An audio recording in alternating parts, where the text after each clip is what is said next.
Devin McClendon.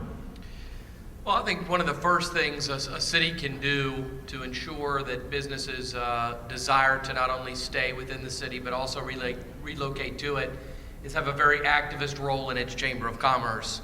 As a commissioner, I would certainly work with the Chamber, continue work with the Chamber, and try to enhance our city's position with that. I think another thing, if you want to, just a kind of an idea off the top of my head, there are cities across the nation, particularly suburban cities, who are beginning to use things where they want redevelopment called facade grants. It's where the city goes in and helps businesses in kind of downtrodden retail areas revamp their buildings through the use of grants. There's lots of great ideas like that out there. Finally, as a commissioner, I think you could count on me to play a fairly activist role in trying to recruit new businesses. I believe one of the main roles a commissioner should play for our city is constantly be out there selling our city, and I would do that. Paul Webb. Well, what we have to keep businesses here is just get them into the city of Brentwood and show them our quality of life.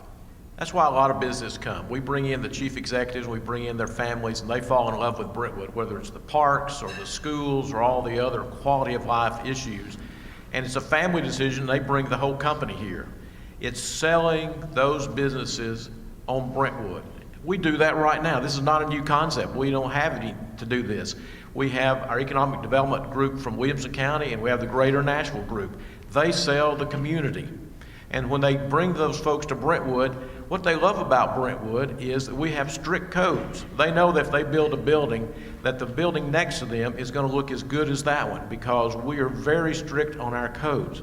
So you combine everything, the business aspect, the educated workforce, the quality of schools, our parks, our library, all of these are selling points, and that's what we do, whether it's a good time or a poor economic time like we have now, is we sell what we've got.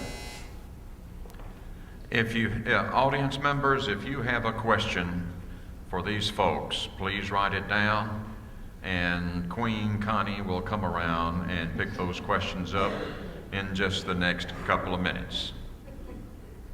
This question is for Ray Little, Paul Webb, and Devin McClendon.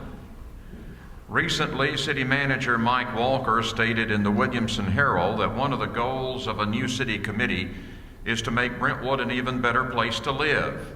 We already know the strengths of Brentwood's quality of life can be found in parks, the library, low taxes.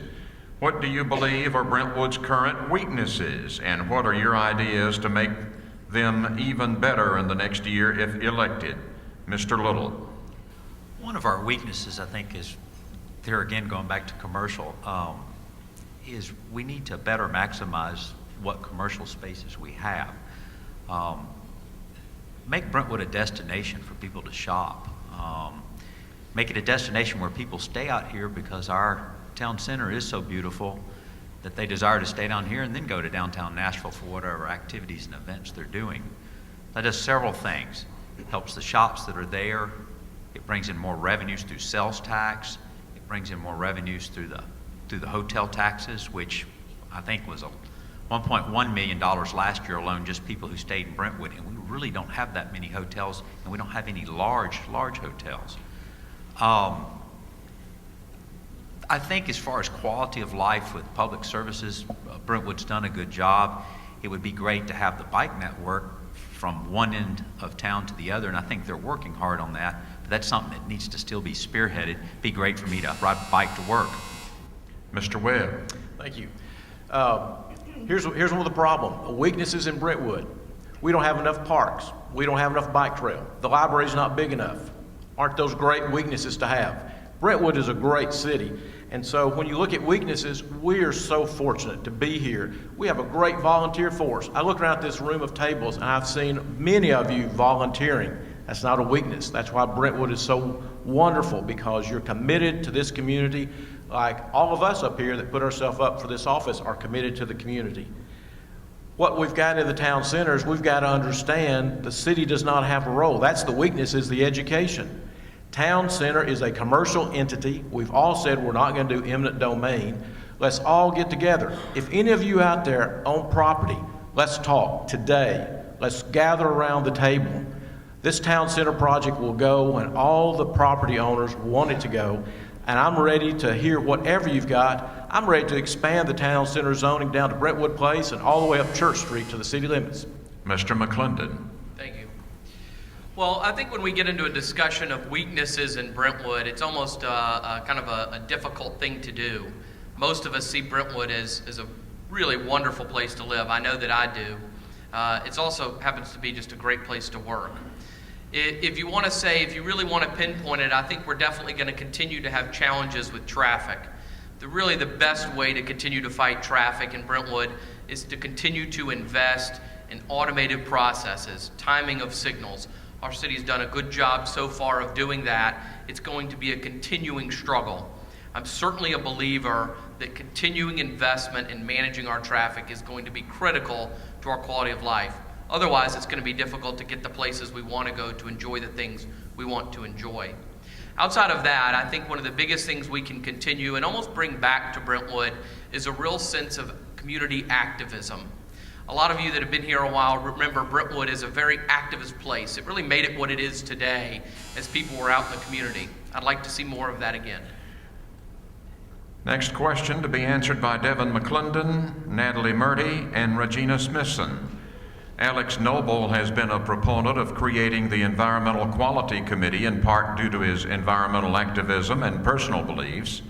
Taking the example of Commissioner Noble and the formation of that environmental committee, what are one or two specific initiatives, goals, or ideas that resonate personally for you and that you will commit to bringing visibility to and take action on during the next 2 to 4 years? Mr. McClendon. Thank you. It's a great question. Earlier on, I mentioned the concept of sustainable building, and I think that's something we really do need to focus on. You can use a carrot approach with developers. I've seen it. I've done it on behalf of clients before, where if you provide incentives, the carrot, instead of forcing them to it, you can really build some great sustainable practices in how you go about building. There's actually a pretty good movement right now within the Nashville home builders to move to sustainable residential development. Another great thing that we can work within. I'd like to see that committee work on it, and that would be something I'd champion. Somebody gave me an idea the other day, and I'm going to kind of steal it from them and make it my own. They're here, so I'm sure they won't mind. Brentwood has about $22 million in the bank, and we should use that as kind of our gap, just in case times get bad. What if we used a little bit of that money to go ahead and purchase or subsidize the purchase of various recycling bins for the population to be able to purchase at a low price? One of the things we all complain about is education and awareness. What if we got progressive and did some things like that? Ms. Murdy. I think one of the things that I would be very interested in, if you elect me commissioner, is that I think that tourism is skipping over our community. We go into Franklin and history is everywhere there. Those very same Yankees that were there, and they marched right down Franklin Road through Brentwood to get to Nashville. We have lots of historic spots. We need to make this a destination place for those people who are vitally still interested in the Civil War and want to see all these spots. We have nothing that's of any interest for them to come, and we're missing out on that money. Something else that is vital is traffic. We all know it is a joke to go down Concord Road between 5 and 7 o'clock at night. Everyone's coming home. Something's got to be done about that traffic. The street is being widened in some spots. What else can be done? There needs to be another parallel road, perhaps, that people are encouraged to take. Franklin Road, those of you who work right here on Maryland Way, you know what that's like. Regina Smithson. I'm the commissioner now serving on the Environmental Quality Control Committee, and I want to thank the members that I see here that are serving with me on that committee. One of the things on the recycling, on the environmental issue that we've talked about is the fact that we do need to have audits on the city buildings, especially to see where we're losing energy, to see what we can do to help with that, encourage the businesses to do the same, and educate the public on what little bitty things can be done on energy conservation. Recycling, we partner with the county We would love to find another place on the west side to put recycling bins. I don't know if y'all have priced land lately, but it's not the cheapest in the world to find a place for recycling, plus the established neighborhoods already have a little problem with putting them in it. Thank you.